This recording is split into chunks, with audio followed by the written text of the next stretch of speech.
on my shoulder and whispered, "Thank you, Father." A Trinity.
The divine are unobserved, and the unobserved are divine.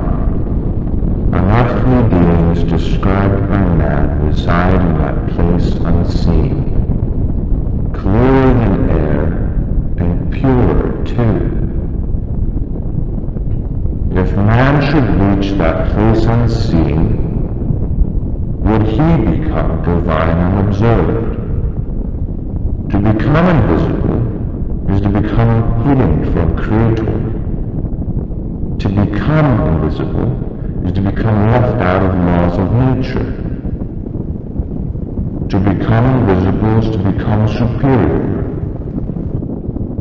For an invisible man can rule the world.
The stakes are too high for you to stay home. The stakes are too high for you to stay home. The stakes are too high for you to stay home. The stakes are too high for you to stay home. The stakes are too high for you to stay home. The stakes are too high for you to stay home. The stakes are too high for you to stay home. The stakes are too high for you to stay home. The stakes are too high for you to stay home. The stakes are too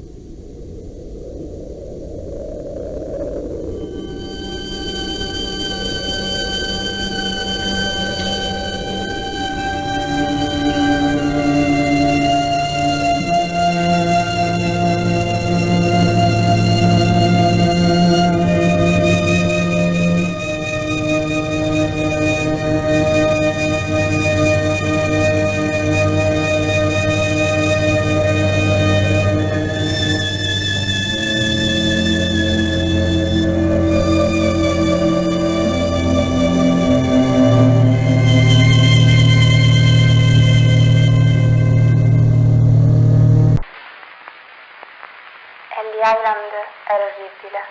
L'intero posto puzzava di carne, come un mattatoio. C'erano anche uccelli morti ovunque, e mia sorella ne trovò persino uno nel gabinetto. Se già la costa è così, diceva mio padre, immaginate quanto puzzeranno le città. Ricordo di aver sentito altre famiglie dire quasi scherzosamente che volessero tornare a Milano per via dell'odore.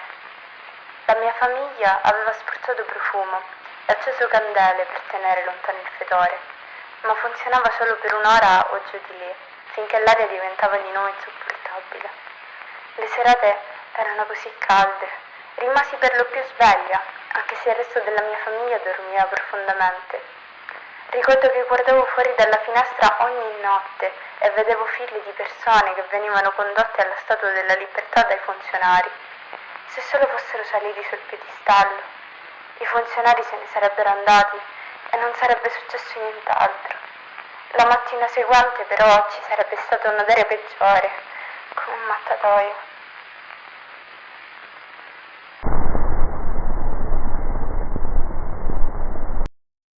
When I was little, something went wrong with me, and everything switched.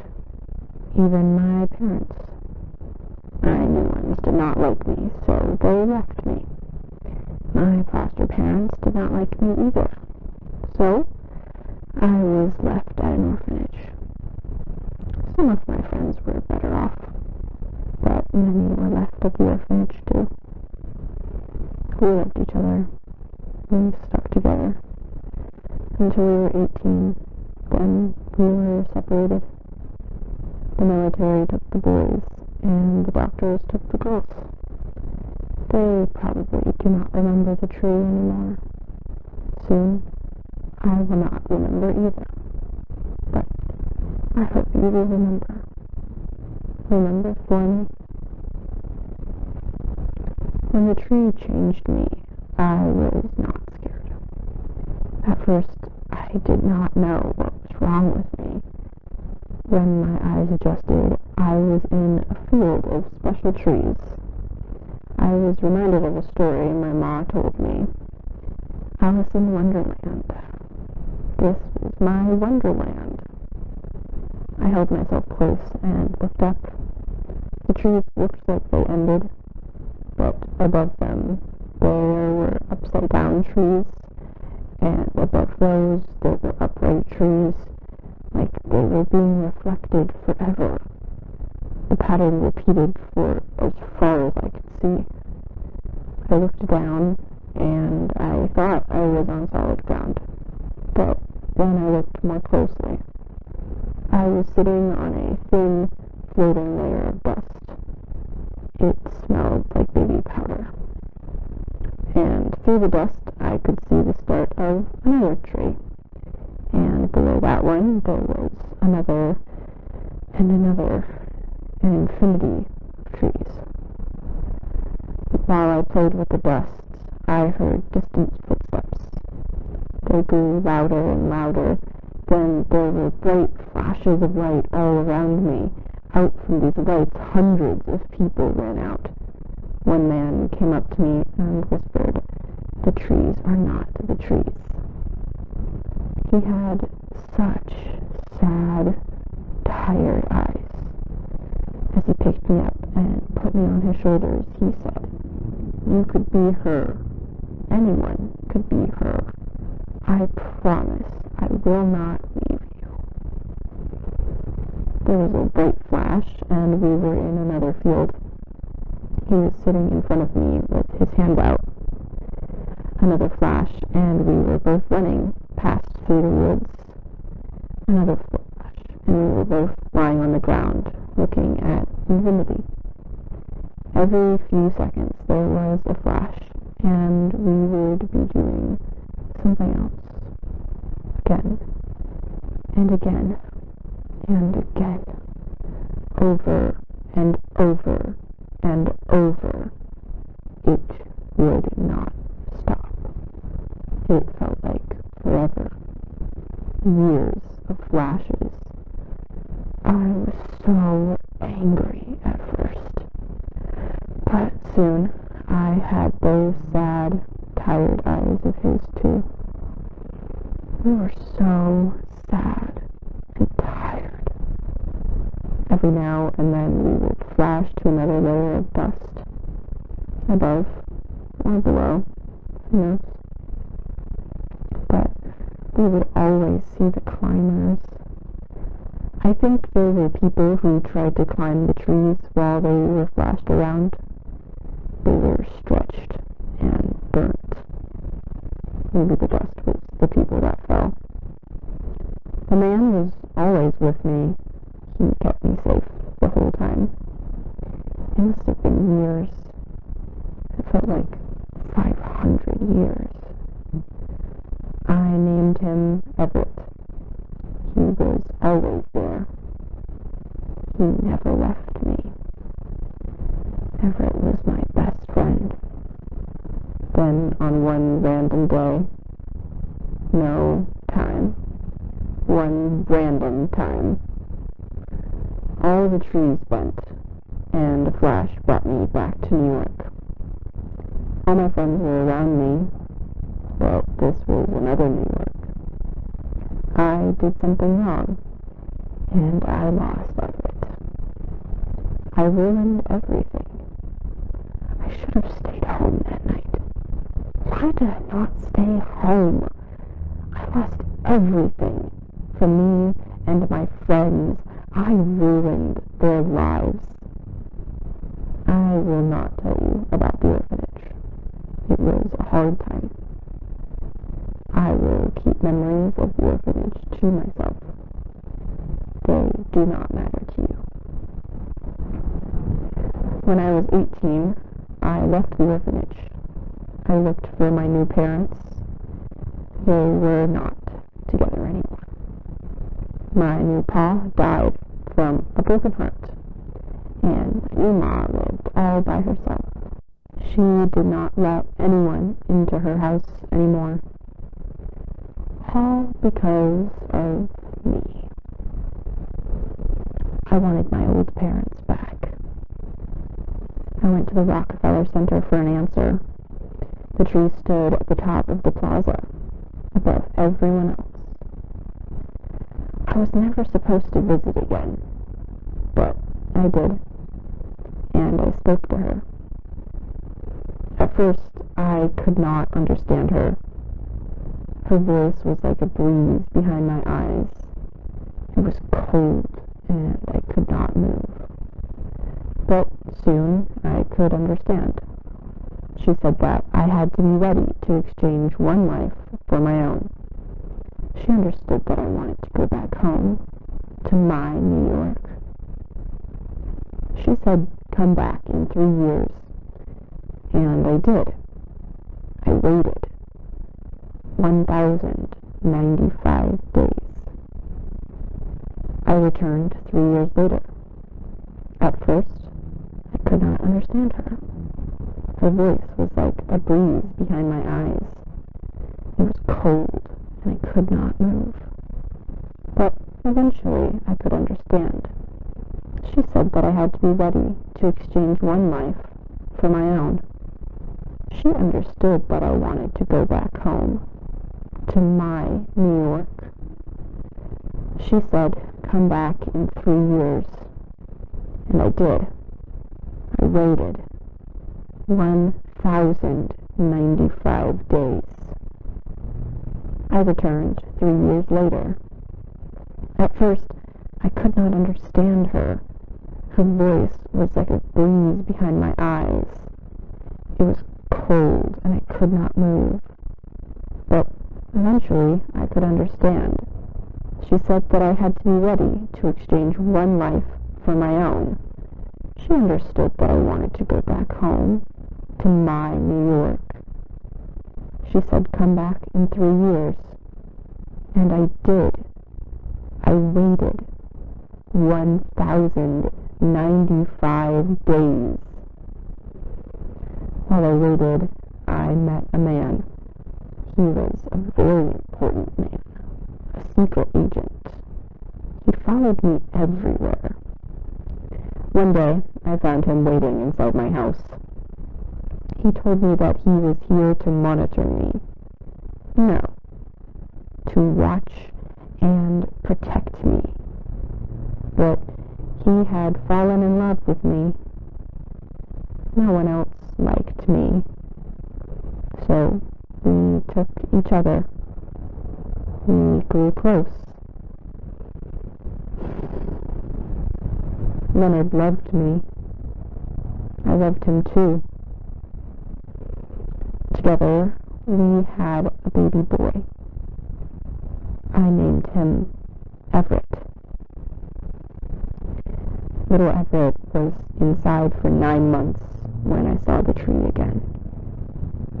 She put directions in my head. I followed those directions. I walked for 4 days. I had to. I wanted to go home so badly. But I became so happy when I could hear the music. It was like the tree's voice, but warm. The Washington Monument looked much bigger in person. Its door went up high, like it was for something much bigger. Then I went inside. There were bodies everywhere. The breeze told me to relax. I went on the elevator. It went up. All the way up. It stopped at the top, and the music blared. It was so loud I could not move. The floor opened, and I fell all the way down. I felt myself hit the ground. Then I kept drifting down, past the ground, past rock, sand, and magma, through the layers of earth. It must have been years. It felt like 500 years. When I reached the other side, and I felt myself rising through all the layers of earth, past the magma, sand, and rock, past the ground, back into a body, another body, almost the same body, and flattened like a little red pancake. But I felt so empty. My belly had sunk. Little Everett was not with me anymore. Many others laid around me, broken like me, almost alive and completely still. But little Everett was nowhere. While everyone else exchanged for their own lives, themselves, I must have exchanged little Everett for mine. I cried. I cried for years.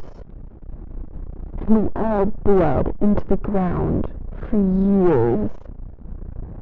Why did the tree keep us alive? Did they like pain? Did they drink our blood?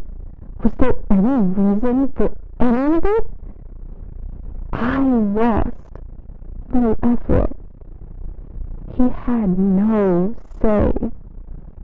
He did not even say his first word. I ruined his life from the start. Maybe he lives in Wonderland. I hope he lives in Wonderland. One day, one random day, the music grew, and there was the brightest flash. We found ourselves outside, at the base of the tower. The tree had been freed, and we were in a field of trees. Wonderland had risen, but little Everett was still missing. We were all lifted out in helicopters. I was at the hospital faster than ever before. They told me it was 2003. They told me everything I knew was wrong. They told me everyone I knew was dead. And now they plan to fix me. I'm sorry, Pa. I'm sorry, Ma. I'm sorry, friends. I'm sorry, Leonard. I'm sorry, Everett. Please remember me. Please, please remember me.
During a program of ABC Evening News, anchor Peter Jennings told viewers to look forward to next week for a special broadcast of national significance.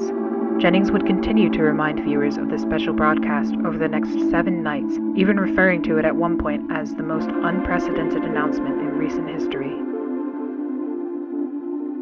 A week after its first mention, Jennings reminded viewers of the special broadcast one last time, asking them to pay attention later that night for an exclusive look at the greatest gift to the American people.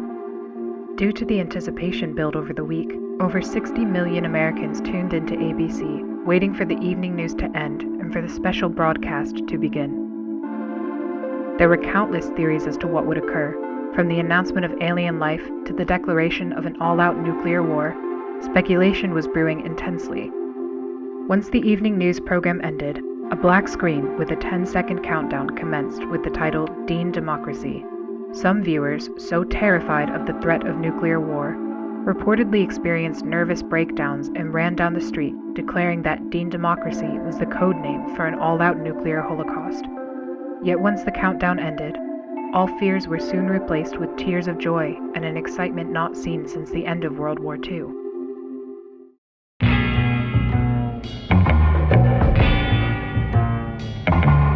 What are we waiting for? Let's bring them back home. In the seconds following James Dean's presidential announcement, hundreds of thousands of neighborhoods erupted into celebration. Although other candidates had promised to end the Vietnam War, none had so accurately expressed the same anger that they had felt, which Dean had perfectly conveyed in a 15-second broadcast. Due to popular demand, the ABC Evening News was canceled the next night, replaced by a 30-minute loop of James Dean's presidential announcement. The broadcast was watched again by over 38 million Americans, and the parties continued for the rest of the week. Due to repeated assassination attempts on Robert Kennedy, the Democratic Party presidential debates were canceled for the 1968 election season. However, this proved to be no issue for Dean, as polls indicated that he was in the lead for the entirety of 1967 and 1968. Despite having had fewer public appearances and rallies than any other candidate. The strength of his campaign relied on the powerful advertisements he directed that would air every Friday evening on ABC. The series of programs would be considered by many as another weekly TV series and went on to become the highest-rated TV show on television after the conclusion of Star Trek in 1967. Although a presidential debate was eventually scheduled 2 weeks before the election, James Dean instead invited opponent Richard Nixon to a track to race cars on the same night.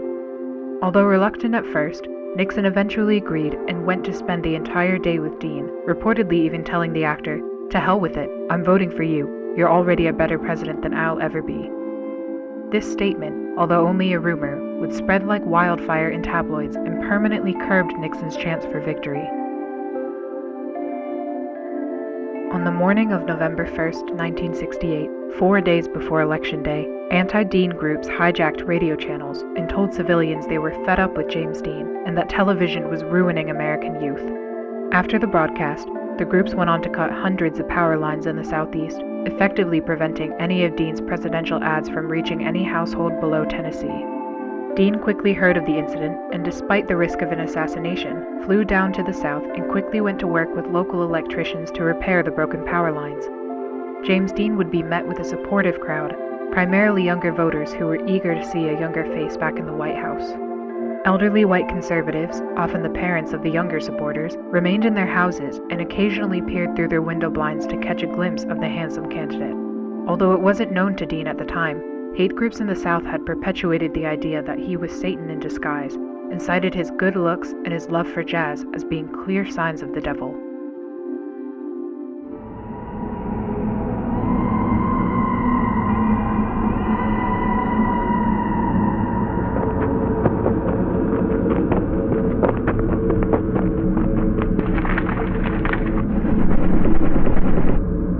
James Dean is no man.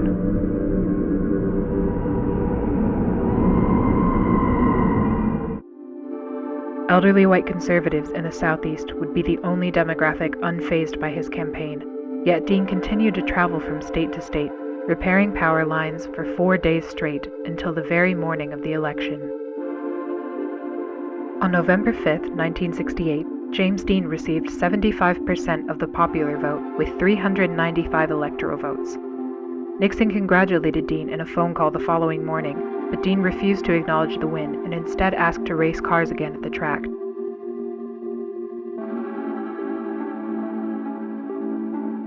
On January 20th, 1969, James Dean held his inaugural address at the official Capitol Raceway. Although presidents in the past had speeches that were typically around 20 minutes, Dean spoke for less than a minute. I have a speech, and it has the flotsam that you people expect to hear. But that's not fair. No, that's not fair at all. I'm here for all of you. It's only fair that you speak for yourselves. My words shouldn't be louder than yours. So I brought many other guests to speak. They're just people like you and I.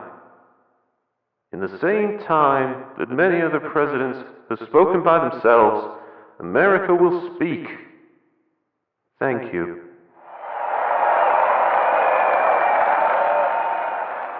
Dean proceeded to introduce many groups to the microphone, including civil rights activists and Native American families. Martin Luther King Jr. would also come forward to speak in his first appearance since an attempt on his life 9 months prior. President Dean would conclude the inauguration with a brief bongo performance and went on to race Richard Nixon at the track. In subsequent presidential inaugurations, those who disagreed with the elected president would instead celebrate Dean Democracy Day and protested by watching Dean's unique take on the address in place of the actual one. In a televised address, President Dean planned to inform Americans of his first 90 days in office. However, 6 seconds into the broadcast, the audio cut out and remained absent for the remainder of the speech. Although anti-Dean groups claimed responsibility and took pride in the sabotage, many civilians claimed that it benefited the president. The silent broadcast highlighted President Dean's sincere facial expressions and lively disposition, as opposed to the stern and stiff personalities of prior administrations. Viewers were proud to see a man in his prime at the most important position in the country.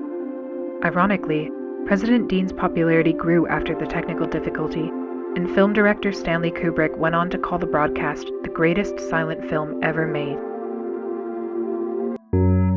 During a broadcast of ABC Evening News, anchor Frank Reynolds told viewers to be prepared for tomorrow and that they would witness the start of a glorious adventure. Word spread quickly throughout the country, and civilians invited friends and family to their homes in anticipation of the next day. Although no details of this glorious adventure were known, it was widely presumed to be another exciting TV announcement from President James Dean. Watching parties were organized in living rooms across America, and on the evening of May 13, 1969, after the ABC Evening News ended, televisions were closely watched with millions of unblinking eyes. No one wanted to miss what President Dean had to say.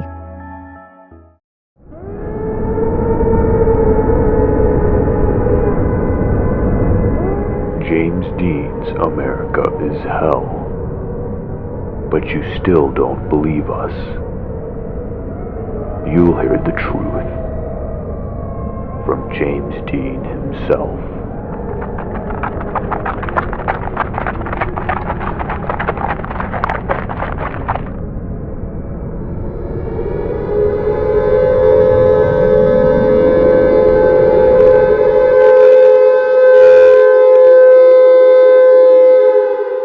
Immediately following the broadcast, air raid sirens activated across all 50 states. The sirens blared at a far greater volume than usual and burst the eardrums of every civilian within a 4-mile radius. The resulting panic triggered severe overcrowding at bomb shelters and deadly stampedes in the streets. Thousands were trampled and hospitals were overwhelmed within the hour. Fires broke out in all major cities, and cars left running in the streets produced lethal amounts of carbon monoxide, which flowed into poorly ventilated bomb shelters and suburban homes. In Washington, D.C., the White House was placed into lockdown immediately after the TV hijacking, and President Dean was rushed to a maximum security underground bunker. Able to hear the anguished screams of civilians in the streets above, Dean refused to stay in the shelter. When carbon monoxide alarms went off in the bunker, he urged his staff to exit the White House with him and shut off the vehicles left on the roadways. With a phone call, Dean mobilized the National Guard to assist with the deactivation of the millions of parked vehicles across America. Several more phone calls to high-ranking military officials and world leaders revealed that no nuclear missiles had in fact been launched. President Dean soon realized that the air raid sirens had been hijacked by a domestic organization and immediately ordered all forces of the military to disable every active siren in the nation. When military technicians arrived at the location of the sirens, they found that the bodies of prior technicians, who had perished from the combination of stress, and the siren's sheer volume piled so high as to have formed a ramp to the top of the speakers. The overcrowding of streets by civilians and unaccompanied cars frequently blocked the path of emergency vehicles and prolonged the process of disarming the sirens. Against his advisor's wishes, President Dean tasked himself with the deactivation of an air siren near the White House. Although he would accomplish the task fairly quickly, Dean sustained permanent ear damage and was rendered fully deaf. The sheer volume had also caused countless blood vessels in his body to burst and produce several abdominal hernias. His condition was shared among the millions of other Americans who had been near the sirens at the time of their activation. 3 hours would pass before all air raid sirens would be fully disabled. The next morning, at the advice of federal authorities, civilians slowly made their way from the shelters back to their homes. Although some continued to stay in the shelters for fear of radioactive fallout, most accepted the explanation given by military officials over the radio. There is no nuclear holocaust. A domestic terrorist organization hijacked the sirens of America. The streets were littered with bodies and automobiles. The National Guard handed out blindfolds to the young, sick, and elderly as they exited the shelters to prevent the scenes of bloodshed from causing fainting spells and heart attacks. At the Walt Disney Medical Center, physicians examined President Dean and other members of his staff who helped disarm the sirens. All were diagnosed with severe hearing loss. Against his doctor's advice, Dean insisted on issuing a public statement on the traumatic events that had transpired. Although he initially wanted to appear on live television, a glance at the mirror discouraged him, as he saw the countless bruises and tears present on his skin due to the intensity of the sirens. In coordination with technicians from the Department of Defense, President Dean instead organized a large-scale radio broadcast, utilizing the very air raid sirens they had disabled. Later that night, a bruised Frank Reynolds would announce on ABC Evening News that Dean would speak through the sirens and that captions would be displayed simultaneously on television for viewers who were hard of hearing.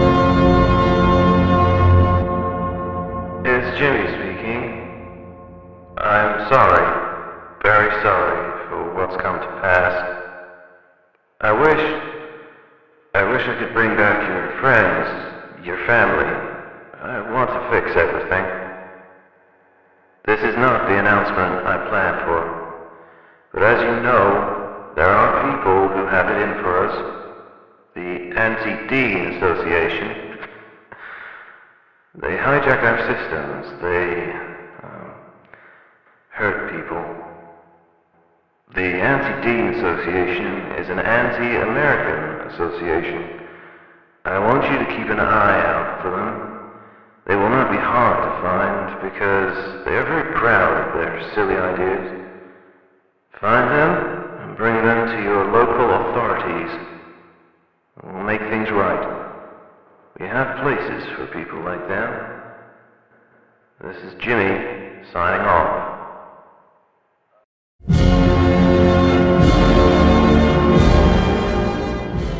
Over the next week, hundreds of thousands of anti-Deaners would be apprehended and sent to correctional facilities around the United States. These facilities, meant for the anti-American, were aptly located near or at national monuments in order to symbolize a return to American virtues. Most would stay for merely a few weeks before being released again. Friends and family of rehabilitated anti-Deaners frequently claimed that they would have improved personalities, no recollection of their past criminal activities, and even slightly altered physical appearances. These methods were so effective in calming the terrorist that many innocent civilians requested themselves to be sent to these facilities in hopes of radically changing their lives. However, federal authorities would deny any admission to those who were not affiliated with the ADA. During one address, President Dean acknowledged the high volume of requests from the public.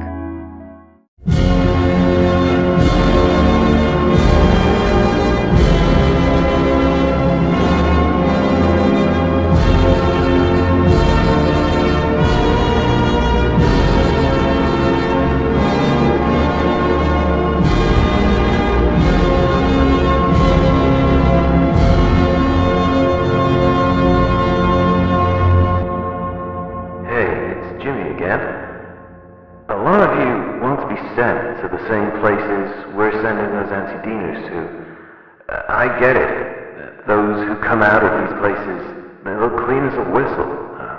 But if we send you to those places too, then those correctional facilities lose their purpose. If we send everyone to prison, then what's a prison anymore? This is Jimmy signing off.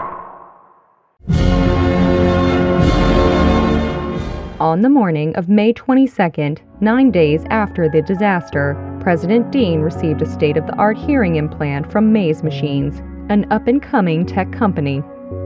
Around noon at the Walt Disney Medical Center, the device was surgically inserted into Dean. The sound quality of the implant and the speedy nature of the surgery inspired Dean to imagine a new government department, which would be able to oversee the mass production and distribution of quality hearing implants to the American public. That evening, President Dean requested an emergency session of Congress and proposed the ambitious project. I can't hear a damn thing. Did you hear me? I can't hear a damn thing. Neither can you, or you, or you, or you. It doesn't matter whether you were near the sirens or not. None of you are listening. We need to bring together those technology companies to build and send hearing devices that the public needs. Hearing devices that you yourself need. And through a collaboration with the Department of Health, we can give back to the people what our failures took away. We can let a mother hear her child laugh again. And let a man hear his dog again. We can give everyone their hearing again. And who's stopping you? Listen to the public. You're all about deadlines too. So here's one. By July 4th, I want every American to hear the fireworks. Due to a malfunction in his auditory implants, Dean was unable to hear himself and as a result spoke much louder on the Senate floor than on previous occasions.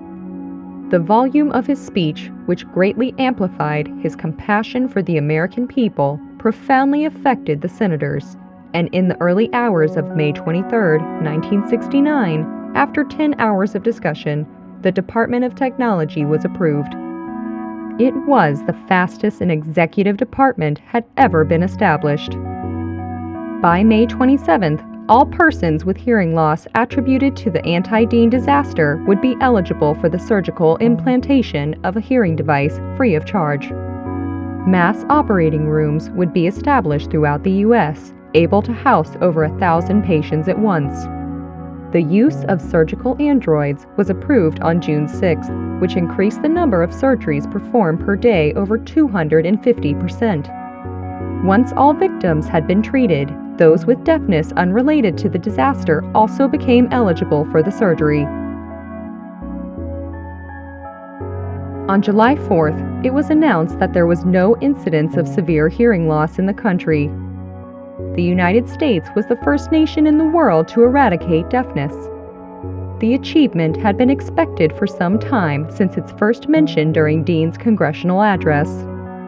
In preparation, many health organizations, both domestic and international, had prepared to host banquets for Dean and grant awards to him and his staff. However, President Dean spent the entirety of Independence Day racing cars with close friend Richard Nixon at a local speedway. Though many would cite the recovery from the anti-Dean disaster as James Dean's finest hour, the president was never willing to accept responsibility. All we did was fix some ears.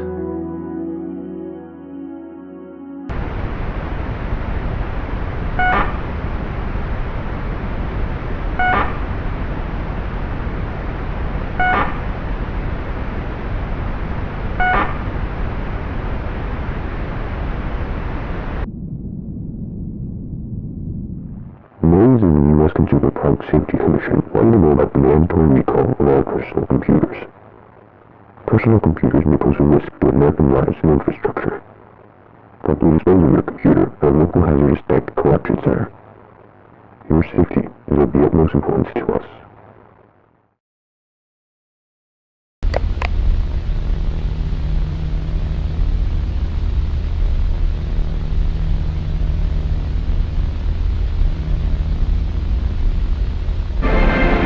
Now this delegation pays him this ovation and rises to its feet.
An accidental discovery made by two fishermen has sent shockwaves across the nation. Around 4 p.m. on Christmas Eve, Ralph Grassman and Michael Tillman were reeling in the last batch of catfish when something on the ice caught their eye. It looked like a bicorn, one of those hats from way back when, said Grassman, the others of the two who had also organized the trip. Grassman walked down the ice to retrieve the hat. When he pulled back the hat from the ice, tumbled back in shock at the sight of a human scalp, partially exposed in the ice. Tillman walked over and after a brief discussion with Grassman, agreed to remove the rest of the body from the ice. The effort took several hours, but by 10 p.m. the fishermen were able to pull the entire body from the ice with no further damage. Although both men had presumed that the individual was already dead for some time, Tillman exclaimed in shock when he reportedly saw the individual's eyelid twitch. Grassman suggested to immediately take the body home and attempt to revive the frozen man. They proceeded to carry it back to Grassman's apartment. They laid the body in a full bathtub, gradually raising the water's temperature throughout the night to prevent shock. Grassman claims to have learned this technique from a pulp magazine he had read as a child. At 2 a.m. the following morning, Tillman claimed that an individual briefly regained consciousness and shouted, "Victory or death," while Grassman rested in the living room. By 7 a.m., the frozen individual appeared to have relapsed into a deep coma, which prompted Grossman to phone the local authorities. And that's why he hadn't called medical personnel earlier. Grossman told reporters that he didn't want to risk the lives of the first responders, who had been driving on slippery roads in the dark. Shortly after being phoned, paramedics arrived and rushed the frozen man to the Delaware State Hospital. Throughout their experience, both fishermen thought the individual's face seemed vaguely familiar. It was only when Tillman pulled out a dollar bill that the connection was fully made. When we first dug him out, we moved his clothes so that we could carry him more easily. The clothes weighed a ton because they were completely frozen over. By death, we saw the clothes without ice, and we could have no doubts that we dug out George Washington. Although Delaware State Hospital has declined to comment on the identity and the condition of the man, Grossman brought the bicone hat from the previous day to the Delaware History Museum, where historians confirm to be an authentic piece from the 18th century. The validation raised more questions than answers, as further research revealed that no Washington reenactors or artifacts have been reported missing. Grossman believes that the man he dug out from the ice is the true George Washington, and that the former president had become gravely ill while crossing the Delaware River. Grossman claims that the imminent death of Washington could have been devastating to the war effort, so his condition was likely kept secret by having a double acting as the president until 1797. And asked for an explanation to why the body had been found so far from the site of the battle, Grossman replied, "He either drifted away or his men purposely planted it far away so that no one could find it." During Saturday's morning press conference, President Dean shared his thoughts on the discovery in 2 words: "I'm surprised."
Freedom has a new home. Following the ADA storming of the Capitol on January 6th, numerous organizations expressed interest in purchasing the Statue of Freedom. The statue, which fell during the riot and caused over 150 casualties, was seen by reactionary politicians as a result of poor craftsmanship, and blamed her original installer, Philip Reed, for her collapse.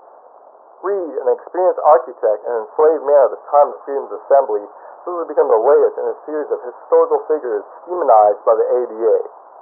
Due to growing reluctance to reinstall the Statue of Freedom, the Department of the Interior has instead transferred Freedom to an undisclosed location in the Grand Canyon and rejected all other offers to purchase her.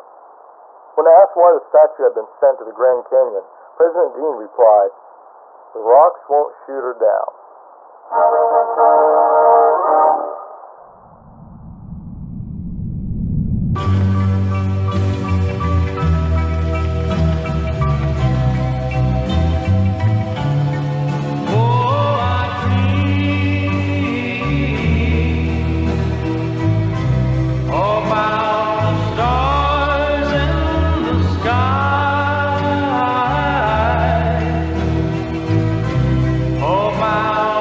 girl and the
Egypt was entirely against the excavation. They had every right to be upset when we went ahead with it anyway. They said that their system worked for thousands of years and would continue to protect the country. They're right. At the time, the president and our military did not care. They viewed their solution as a problem and just in need of a better solution. American solution, which in this case was excavation.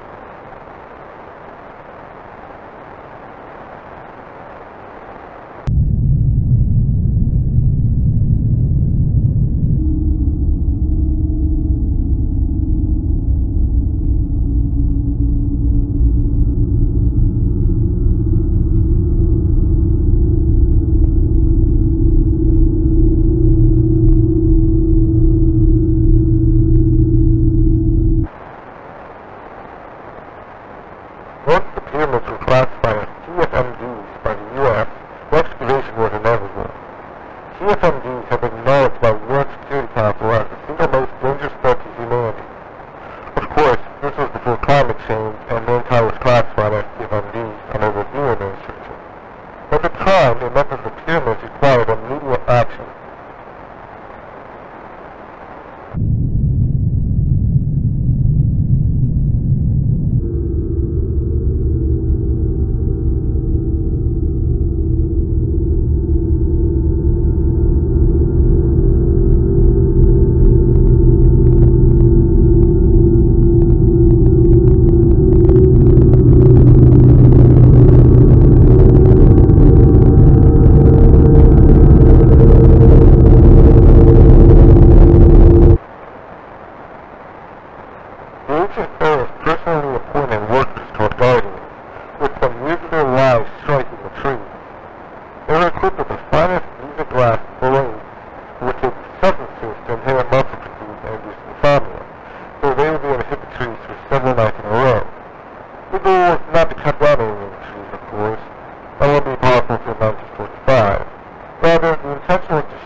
Plusieurs ne peuvent nommer la gestion du troisième humain. Je dois le monument donner le service diplomatique. Alors que la nation exprime forcément l'incompréhension de la nation humaine est créée. Dans la diplomatie, dans la psychologie, et la véritable éthique de l'esprit. Aujourd'hui, je sais qu'il n'y a qu'une seule véritable source de bonheur. Et la source de toutes ces bonheur. Mais c'est accepté. Pourquoi payer celui qui s'accepte? C'est la société qui s'accepte, selon le psychologue, qui détermine les activités de la satisfaction. Selon les vertus de l'efficacité, selon la négative accompagnée du chemin des choses. Pour la commerce de l'Antiquité, je voulais lire le commerce de l'Orient et de l'Occident. Il fallait rassembler dans une façon qui change l'ordre de folie et s'engager dans la bataille. C'est heureux que je voudrais partager avec vous. Peut-être même une prémonition. Un jour, je le entends sortir. Entre ces canaux de songe, et regarde ainsi navire à la désignée, avec tradition. Les voyageurs viennent visiter un temps aussi capable de bonheur. Je demande qu'il s'agit de tout instrument qui s'est tenu sur le paradis. Une expression, un traitement historique. Le canal voyait parmi notre civilisation un total de millions d'années de navigation. Bien sûr, je ne serai plus là pour partager sa réalisation, et le voyageur ne me connaîtra seulement comme des personnages dans les listes de l'histoire. Mais croyez-moi, les navires seront servis pendant des centaines d'années de plus. Et les marins, en ce moment de terre, à devenir destination, et tout ce temps, à leur destination. Le canal de fleurs est efficace, et la joie d'éclairer l'enfant. Je veux remercier. Jusqu'ici, ce que j'avais agi comme manuscrit que j'avais rétabli la direction du canal. Cependant, je n'ai pas été ici. Je ne pouvais pas me résoudre mon fils européen. Je n'ai pas choisi de poursuivre le canal. Je m'en besoin d'un rythme lent de vie. Je suis impossible et sombre.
that damn fuck?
I was a Lincoln Looker for 2 weeks. It was terrifying. One moment you're at home answering the door, and the next you're stuck in some kind of suit. The smell was awful in there, and the metal seat was so cold. The only thing you can do is look through 2 little holes. It was some kind of mask, and whenever the sun shined near, I could see the inside of it. It was a familiar face. Every few nights, straws would be put through the holes, and someone would feed me some weird soup. After 2 weeks, they found out that they had misidentified me, and I wasn't the correct Lincoln Looker. Reagan apologized to me personally, and I was released with some monetary compensation. They don't care if I talk about it or not. No one would take me seriously. Lincoln Looking is just too absurd.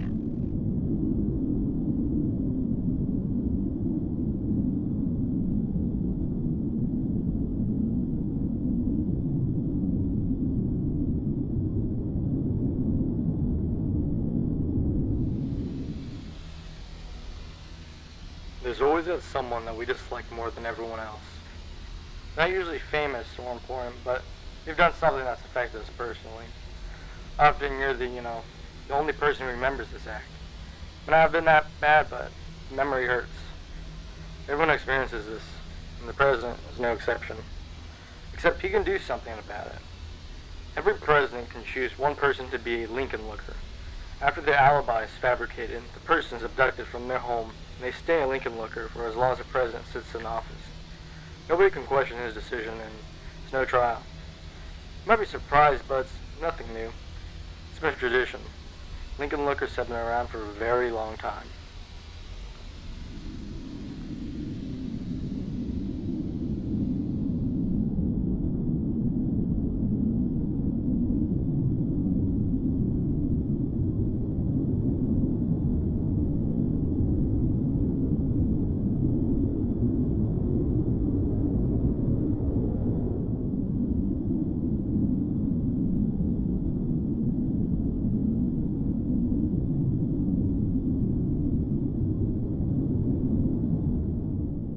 Hello, we are not available now. Please leave your name and phone number after the beep. We will return your call. Hey, Eunice. It's Howard. I don't know what I just saw. I was at the top of the steps, reading the inscriptions and talking to visitors, when I started to hear a faint scratching sound. I didn't think much of it at first, but when I got close to the chair, I realized that the scratching was coming from inside the marble. So I went to a guard and asked whether she could do anything about animals that could be trapped in there. She told me not to worry about it, and that they'd take care of it once there were fewer visitors. A few minutes passed, and the scratching became much louder. I went back to the guard and asked what kind of animals usually got stuck in there, and she said, wild animals. The sound started to make visitors anxious. I remember one boy was pulling so hard at his mother's hand, begging to leave. A blind girl with one of those canes went up to the chair and pressed her head against it to listen. Then she started crying. Her parents tried to pull her away, but she just began to hit the chair with her cane. That's when the guards asked everyone to go back down the steps. I don't know why, and it's going to sound crazy, but I felt compelled to help. So I went to the blind girl and joined her in hitting the marble. The guards tried to pin us down, but the scratching became too loud for even them. It sounded like someone was shaving down a chalkboard. Eventually the marble began to crack, and a few more hits caused the crevice to expand all the way to the top of the chair. There was a sudden burst of air from the damage, and the head suddenly turned toward us. I was afraid it would fall, so I picked the girl up and went down a few steps. The head slowly rotated back into place, and when it started to be pushed upwards, I took out my camera. It was no wild animal.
No, not now. I'm leaving now. I won't bother you.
Tell me, what do you think about the tower? It's your first visit here, so what do you think about the tower? I thought it was a really good tower. It was very interesting to go up it. It gave you a really good sense of how busy Cairo is, so I really enjoyed it. That was terrific. It was really great to get kind of a sense of the scale of the city. It's kind of difficult to do that when you're walking around down on the street. It's a breathtaking view, and it really gives you a terrific perspective of the whole city, and I loved it up there. I spent a couple of hours up on the top.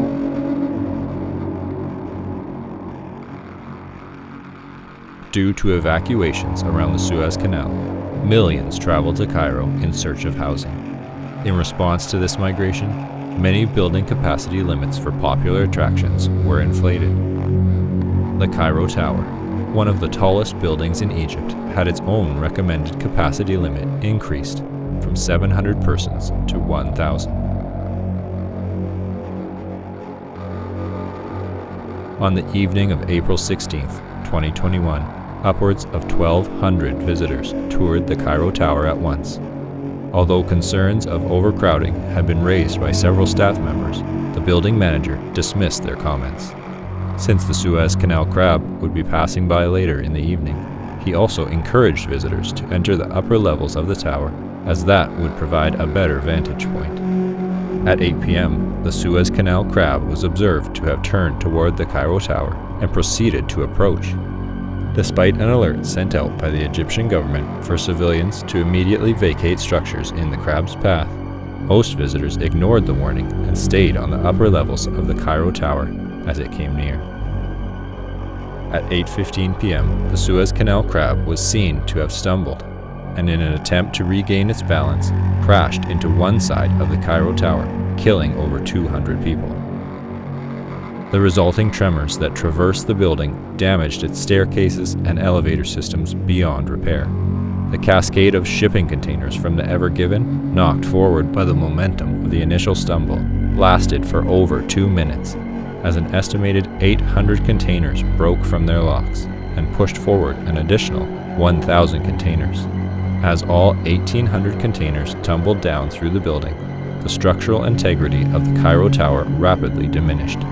Falling debris and containers are reported to have killed over 800 visitors. At 8:19 p.m., the Cairo Tower fully collapsed, dragging the immobilized Suez Canal crab into the ground. In total, only 39 of the 1,189 visitors of the Cairo Tower survived. 2 of the 15 staff members escaped to safety, including the building manager. None of the 6 security guards survived. Although paramedics and police officers had arrived shortly before the Cairo Tower's collapse, the visibly unstable tower prompted them to collect survivors on the ground and retreat to a safe distance.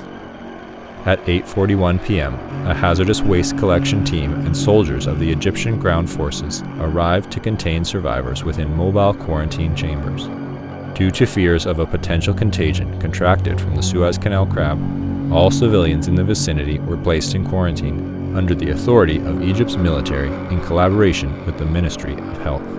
Upon impact with the ground, the Suez Canal crab and the Ever Given separated. The large wounds caused by the separation discharged thousands of gallons of seawater and bodily fluids.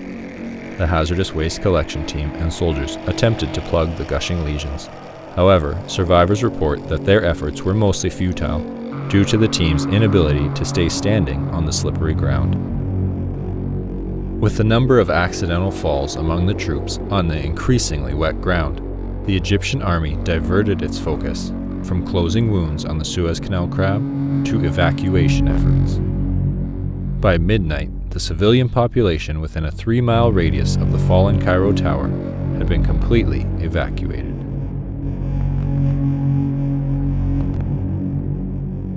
On the morning of April 17th, Egyptian authorities publicly announced that the Suez Canal crab had fallen in Cairo and laid in a vegetative state. Although the Cairo exclusion zone was primarily intended to prevent any media coverage of the crab and the surrounding destruction, several journalists managed to record footage of the site through the assistance of private helicopter pilots. By 8 a.m., clips of the crab were trending on Twitter. Members of the Anti-Device Association attributed the severity of the disaster to the development of intelligent devices, specifically Twitter machines. They reasoned that due to the popularity of Twitter in America, the Ever Given was overstocked with T-machines, which weighed the ship down and consequently caused the initial obstruction of the Suez Canal. On Twitter, the ADA released a vicious string of messages criticizing Twitter, Hillary Clinton, and Egypt. Along with images of the Suez Canal crab, photos of scattered goods that had fallen out of the shipping containers became a popular topic of discussion. One image of a sports car resting on top of debris would be retweeted by the ADA with the caption, "The Cairo exclusion zone is a conspiracy to keep goods in Egypt. The American people have been robbed." The tweet was shared by over 10 million users. Taking notice, the ADA followed up with tweets suggesting that an Egyptian soldier had driven home the sports car in the image and that the goods needed to be rescued by their rightful owners. The ADA deemed April 19th as Finders Keepers Day and urged all Americans to travel to Egypt to obtain the goods left by the fallen Suez Canal crab. Overnight, an estimated 12,000 flights to Cairo were booked by American citizens.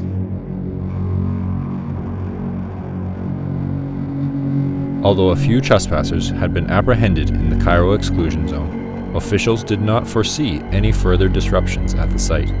Medical personnel attended to survivors in the quarantine chambers.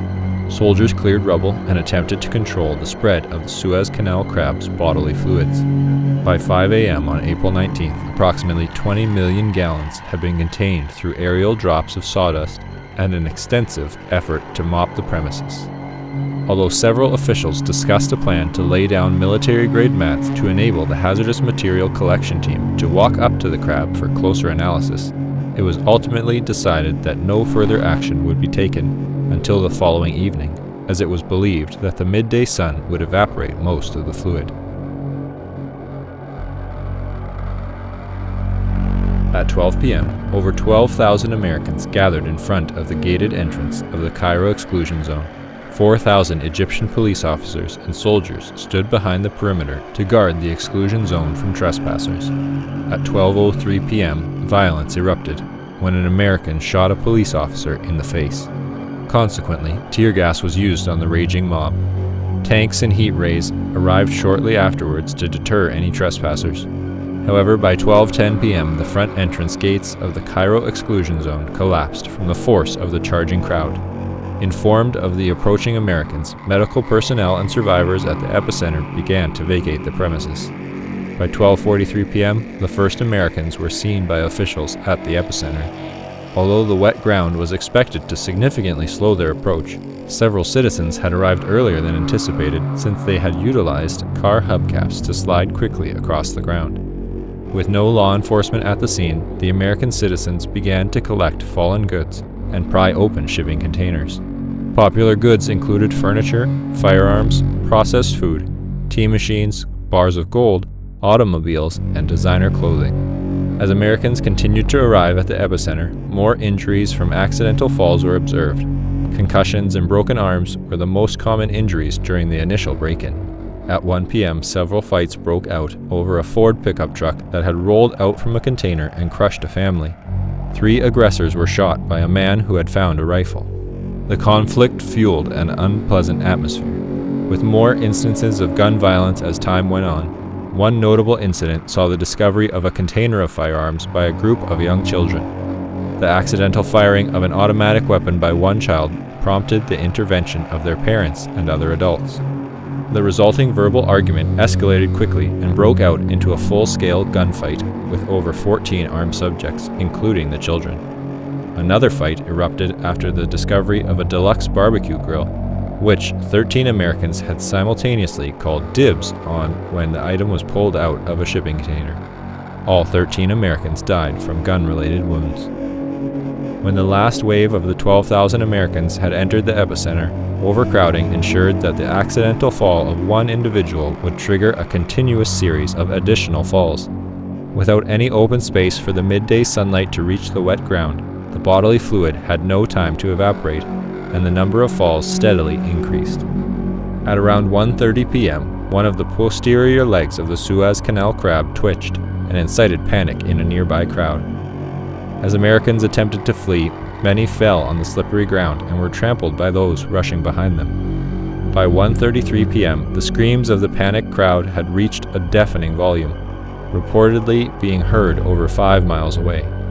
Due to the reinforcement of the Cairo exclusion zone's gates and orders from the Ministry of Health to prevent any American citizen from leaving the exclusion zone, the massive crowds were kept inside the 3-mile radius of the epicenter, held in place by an orderly line of tanks that flanked the entirety of the zone's perimeter. The gates stood for over 6 hours as Americans ran from the epicenter. Many soldiers became ill at the sight of injuries caused by the thousands of bodies being crushed into the metal bars. By 7:15 p.m., everyone within a half-mile of the gate had perished from extreme pressure. Heat exhaustion, accidental falls, and gun violence were also major causes of death. The Cairo exclusion zone gates were opened at 8 p.m. Soldiers searched for the remaining survivors. Of the over 12,000 Americans who had arrived, only 944 survived. 77 of the American survivors were found kneeling around the Suez Canal crab and claimed to have been promised from a deity that they would survive if they prayed to the crab. However, none of them could account for the remains of dead worshippers that littered the ground around them. They would later establish the Church of the Ever Given during their stay at a local hospital. Howard Melrose, an American journalist permitted to visit the Cairo exclusion zone the day after the stampede, said of the site, "It looked like something from a medieval painting. All of their bodies were jammed into each other. Everyone became one."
chair that I'll be bringing.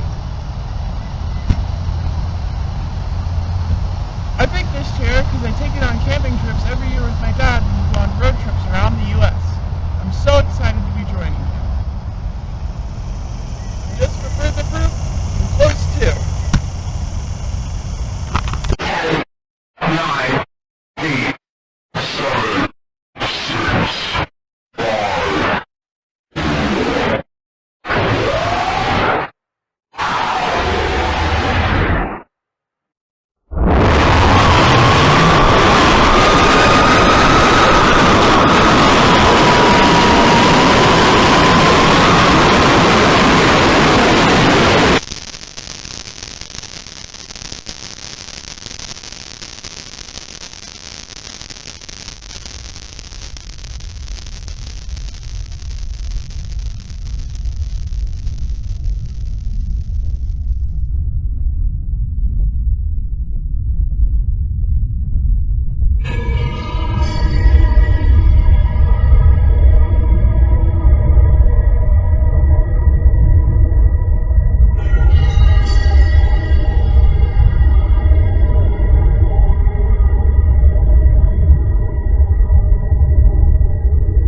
On a sunny morning in June, a woman took her dog for a walk.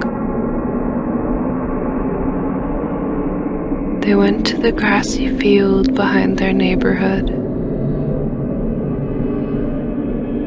On this day, the husky would not stop barking at the woods nearby. The woman followed as the dog pulled the leash forward, snout close to the ground. The dog settled to stay put on one side of the meadow and began to excitedly dig away at the dirt.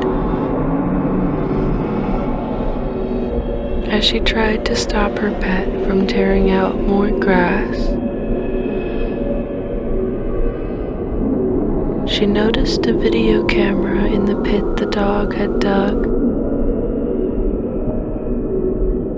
The camera was clearly buried by someone. She couldn't imagine why. The video camera was intact and in good condition, with the exception of a few scratches. She activated the camera and viewed the 3 clips in its memory. They featured multiple takes of a girl in a NASA shirt, proudly displaying a red folding chair. In the background of each clip, the woman could see distortions in the air, like heat waves running along the tree line. After watching the videos, the woman heard a whimper and saw her husky being dragged into the woods.